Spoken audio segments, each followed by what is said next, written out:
Well then, I'm back here again just to talk about MadCity, I guess. The recent update is honestly an example of how you don't do a boss fight event in the modern age of MadCity, but well, I'm not here to talk about that obviously, as that's not the title of the video, but that could probably get a video of its own. No, today we're going to be talking about Season 3 and what it needs to be or what it needs to have or contain. Well, at least in the first 3 or 5 months of its release, because otherwise the game itself will most likely fully collapse and fall. Number 1. New leveling system, map changes, and a new purchasable vehicle. The prestige system. I have a lot of good things to say about. No, I do not. Now, you may or may have not seen this video, but what you might have possibly not seen is what people said about it, especially Ellie. Now, I'd say it's pretty convenient for that to happen, or like coincidental that Ellie talked about it as soon as a complaint video is made about it, but let's just assume they've had this in mind for a really long time, just like the prison.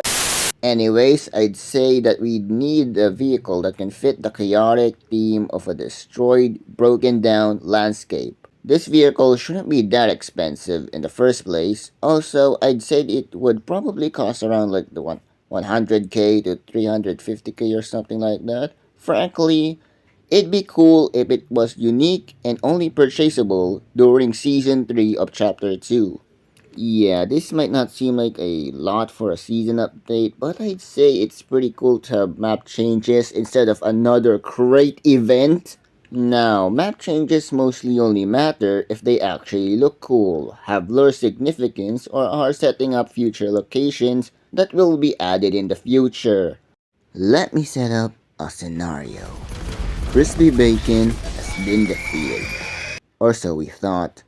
But what we all didn't account for was the fact that the bomb in the arena was a time bomb, a ticking time bomb, just like the last one that he originally sent down here. While the bomb obviously looks smaller and seemingly weaker than the last one, what makes it more devastating than the last is the fact that the connection between time and space itself was above the bomb and very much open, causing the explosion to trigger a doomsday like event where time itself has been reversed but also moved forward into an unknown future. A blood red color consumes the former blue sky. The remnants of the past and present, and also the confusing artifacts of the future, are all that remains in this godforsaken hellscape. Alright, number 2. The new prison and the new oceans. This needs no introduction. We've been waiting for the prison for like 8 to 9 months now. Well, New Oceans is definitely cool. I'm just gonna focus on the new prison real quick. We've been waiting for the new prison for an absurdly long time now, and I think it's about time that it gets released. The current prison, while yes, it's nostalgic, memorable, and cool, is probably a living nightmare for the remaining new players to escape from since you can't even spawn vehicles outside it. The fact that you're required to use a boat or swim to shore is kind of annoying, and especially for new players since they would literally have no idea. Imagine the returning players. You cannot even spawn a vehicle outside the prison. Well, yeah, pretty much the new prison has a road, a bridge behind it, and that would be pretty nice and pretty important to include into the map now or something like that. Long story short, the new prison needs to be released along with the oceans. Number 3, the return of Chapter 1 features. As everyone would know, Chapter 2 removed a lot of old features from Chapter 1. One of the perfect things to bring back to Chapter 2 right now are mechs. The return of mech suits can bring a more chaos to the post-apocalyptic landscape of Mad City Season 3. More helpful features for beginners such as the old GPS system for the minimap would also be pretty nice. A few more but cool features to bring back are the UCS, helicopter ropes, and screw it. I don't care if this is considered small or big, but also add back the tram.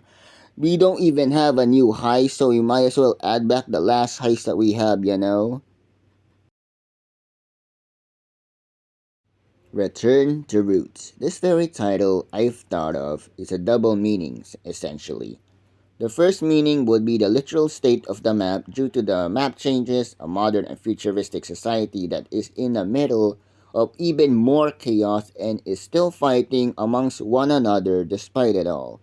Human nature never changes. The second and main meaning that I want to talk about is about the current state of the game itself. It needs to return to its roots, its chapter 1 roots, its essential legacy in a way. Something that needs to be repaired, and just like a destroyed city, as a pretty much a civilization that's destroyed, one that needs to be rebuilt from the ground up. Well, not completely from the ground up, but you get the point. Anyways, I hope you guys enjoyed my suggestion complaint video, I guess. Anyways, see you guys later.